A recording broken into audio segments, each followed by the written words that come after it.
Yes, I'm Jennifer Green from the University of Melbourne. So I'm going to talk briefly, I hope, with images about the exhibition, the processes that went behind the exhibition of Emily Kama. So some of you will know it's currently on at the Tate Modern, and it was on at the NGA about a year ago. Shall I get my computer? Potentially, because it could HDMI. I've got an adapter. What do we do? Well, I want to show the pictures actually.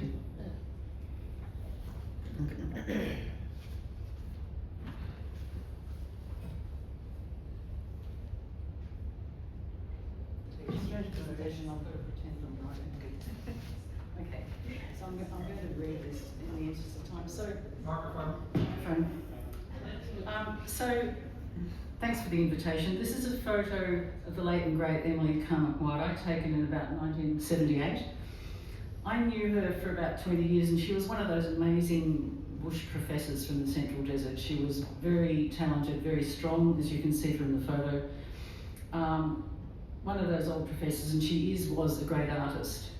So the rather pompous title for my talk is taken, it's sort of based loosely on a recent claim that as an Aboriginal artist, quote, Emily has been overruled by the powers of anthropology, ethnology and linguistics. And this was in the Australian media 2 weekends ago. I'm going to argue very quickly the opposite, that in fact these interconnected disciplines have made and continue to make great contributions to the art sector. Neglect of these and what they have to offer is a great disservice to artists, their communities and their legacies.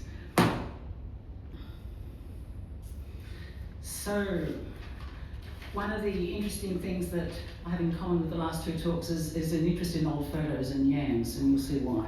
So quickly, I'm going to talk about those topics you can see on the slide.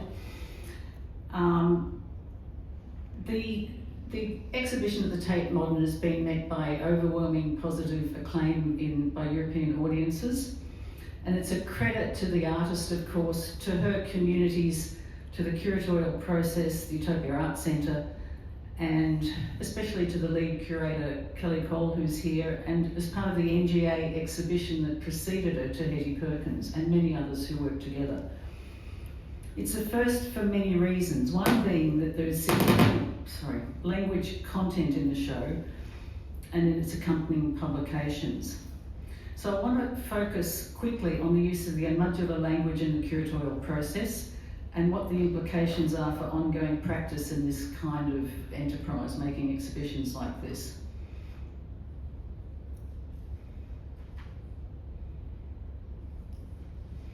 I can't say enough about metadata, or we've been talking about it all day really, how crucial it is. We don't have access to archives without it. We need to think of the best ways to curate and create it, and that's what we're all trying to do. But I'm going to illustrate this with a very few particular examples, so not big picture really, but you can read big pictures into the details. First a good story, then a slightly difficult one.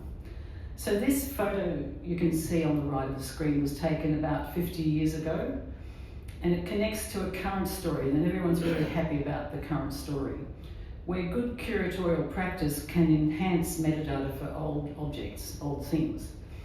It shows Mwarai with other country women singing and painted up for Awulia women's ceremonies around 1978. In the back, behind Mwarai, there is a little girl in a white dress. You can see in the purple oval. And on the right-hand side, there's a photo of the community consultations that the NGA took to really talk about what was going in the catalogue and to identify the people in these old photos. In this image, you can see the little girl whose name is Melissa Mwarai Long. She was the girl in the white dress, then probably at the age of about 3 or 4, clapping along behind her granny as she was singing. Melissa's now much older, and she danced at the opening ceremony for the Mwarai exhibition at the NGA. She's on the right-hand side of the photo. And a quote that we recorded her talking about how she felt to see herself in this photo, and that's in the catalogue for the exhibition. So this is a story with a happy ending and good practice, because that thread of knowledge is linked from a little bit long time ago to more current practice. However, there's many examples in the various expositions about Waiai's art where captions for photos are incomplete, where the subjects of the camera gaze are not named. Sometimes there's only names of a curator and one other, or generalisations like female relatives of Emily Waiai, or Utopia women, or artists, and so on. In this way, key people and their roles are made invisible for the future. So this is an old photo, and this is an example of a story that's a bit more puzzling. This photo was taken of women's evidence at the Utopia land claim hearing in 1979, and it appears in the front of the Land Commissioner's report. About 20 years later, it appears again in an art book with an addition to the caption, and I think we should. So, same photo, but different caption. Now this is really interesting because I don't think we know exactly how this happened, but I think my point is it's as important to know who's in photos as it is not to misidentify people in photos. So this calls for a bit more thought about, is that the artist? I don't think it is, and I think one of the reasons you would know that it probably isn't is because of the particular group that's represented in the photo, and Waiai wasn't from that particular group. She might have been there, but I doubt it. So this is the sort of thing that's important to think about when we're actually creating metadata, and also making it available so people can find it next time they make an art book. So the next topic which I'm going to talk about is the pencil yams. So people's names are plants and plants are people's names. Anulara, which you can see photos of here, is called, sometimes in English, the pencil yam. It's in Latin, it's called the Vigna lanceolata, and in Madura, it's called Anulara. So this plant was one of Emily Waiai's main themes. It's from her country, a place called Alalgra, and the pencil yam, Anulara, is really interesting from the botanical point of view because they flower and seed above the ground and below the ground.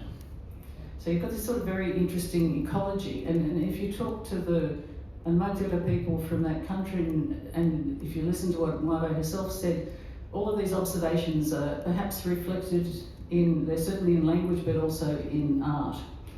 It was this plant that she famously stated, "I am karma," and that quote's there, you might have seen it before. But if we want to understand pencil yams and their influence on this great artist, it's crucial, I think, that we understand what they are not. So a pencil yam is not a bush potato, so it's bad to be misled by very vague English translations for things that have specific words in the First Nations languages. So I think mixing up plants is in some cases the equivalent of mixing up people. And in this case, it's quite pertinent because Waiai's personal name was a plant, part of a plant. So in some publications, there is a mix-up with another plant, which is called a nacha, which is perhaps called a bush potato. The flowers are different. They're pink, not yellow. The edible bits are different. They come from different ancestral countries. They're of a different order, so in whitefellas scientific classifications, they probably evolved a million years apart. In evolutionary terms, mixing up a mulata, pencil yam, and a nutch, bush potato, is sort of the equivalent of not noticing the difference between dogs and rabbits. If you pay attention to what's said in the language, not rough glosses, it's all really clear, and what people are saying about ecology and country is much clearer. So the photo paired with Waiai's yam painting is of neither of these plants. It's not a bush potato and it's not a pencil yam. And I guess part of the curatorial process, and perhaps I drove Kelly and everyone else mad, is I really wanted to know if pencil yams make the earth crack up. And I don't think they do, but maybe they do a little bit, but they have a different kind of ecology. And I think it's important to be clear and accurate, if we can, about what these things are. So I think the ecological, ethno-ecological details matter, and we all make mistakes. You know, we have to do things in a hurry, or we're not really sure, or there's confusing information. Another example that's of a painting that's in the Tate show. If we make an assumption that the titles of works that are not in English are probably titles that the artist intended, they're a kind of key or a window into information perhaps about the motivation for her artworks. So unpacking these titles and sometimes modernising their spellings can be really useful. So this is an example of an older spelling from the Tate, from an older, I'm not sure the provenance of that spelling, and we modernised it for the Tate show, just because if you look for that title with a reasonable modern spelling, you can find it in a dictionary. You can learn more about the plant. So we can learn more about the plant and its habitat and how people collected it. And it might mean we reimagine, okay,